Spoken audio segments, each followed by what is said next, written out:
നമസ്കാരം.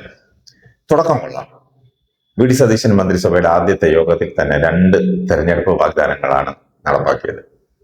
തെരഞ്ഞെടുപ്പ് കാലത്ത് UDF നൽകിയത് മൊത്തം 5 ഗ്യാരണ്ടികളാണ്. അതിൽ 2 എണ്ണം നടപ്പാക്കിയെന്ന് മുഖ്യമന്ത്രി വി ഡി സതീശൻ അറിയിച്ചു. അതിലൊന്ന് KSRTC ബസ്സിൽ ജൂൺ 15-ാം തീയതി മുതൽ സ്ത്രീകൾക്ക് സൗജന്യ യാത്ര അനുവദിക്കുന്നതാണ്. ഇതുമായി ബന്ധപ്പെട്ട കൂടുതൽ വിശദാംശങ്ങൾ പിന്നീട് അറിയിക്കുമെന്ന് മുഖ്യമന്ത്രി വ്യക്തമാക്കി. വയോജനങ്ങൾക്കായി പ്രത്യേക വകുപ്പ് രൂപീകരിക്കുന്നതിലും തീരുമാനമായി. രാജ്യത്ത് ആദ്യമായാണ് വയോജനങ്ങൾക്കായി പ്രത്യേക ഒരു വകുപ്പ് തന്നെ നടപ്പിലാക്കുന്നത്.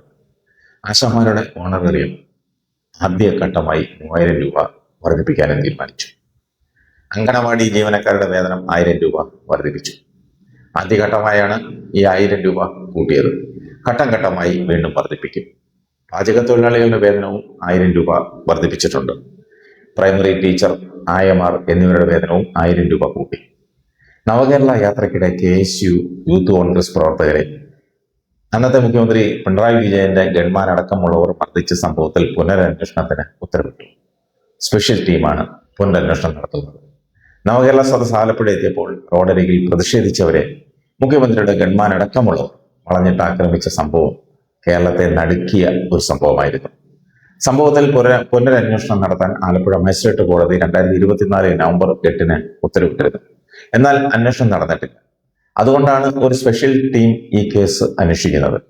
നിയമസഭാ തെരഞ്ഞെടുപ്പിൽ ആലപ്പുഴയിൽ നിന്നും ജയിച്ച KSU നേതാവ് AD തോമസ് ഉൾപ്പെടെയുള്ളവർക്കാണ് അന്ന് മർദ്ദനമേറ്റത്. മുഖ്യമന്ത്രി പിണറായി വിജയന്റെ ഗൺമാൻ അനിൽകുമാർ, സുരക്ഷാ ജീവനക്കാരൻ സന്ദീപ് എന്നിവർ കുറ്റം ചെയ്തിട്ടില്ലെന്ന് റിപ്പോർട്ട് നൽകി കേസ് അവസാനിപ്പിക്കാനായിരുന്നു ക്രൈംബ്രാഞ്ചിന്റെ ശ്രമം. ഇതിലാണ് വീണ്ടും പുനരന്വേഷണത്തിന് മുഖ്യമന്ത്രി ഉത്തരവിട്ടിരിക്കുന്നത്.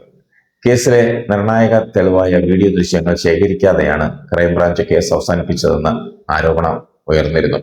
തെളിവായ ദൃശ്യങ്ങൾ നൽകാൻ ശ്രമിച്ചപ്പോഴെല്ലാം ക്രൈംബ്രാഞ്ച് DYSP ഒഴിഞ്ഞുമാറിയെന്നായിരുന്നു ആക്ഷേപം.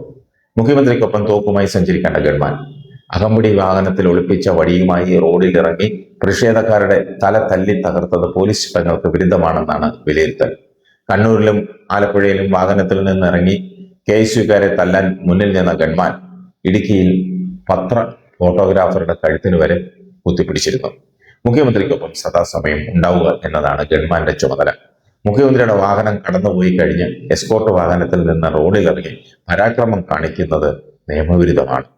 പോലീസുകാർ സാധാരണ ഉപയോഗിക്കുന്ന ലാത്തിയേക്കാൾ നീളമുള്ളതും കാറിലിരുന്ന് തന്നെ വീശിയടിക്കാൻ കഴിയുന്നതുമായ ഒടിയാത്ത ദണ്ഡാണ് ഗൺമാൻ മർദ്ദനത്തിന് ഉപയോഗിച്ചത്. നിയമസഭയിലെ മുതിർന്ന അംഗമായ G സുധാകരൻ പ്രോട്ടേം സ്പീക്കറാകും.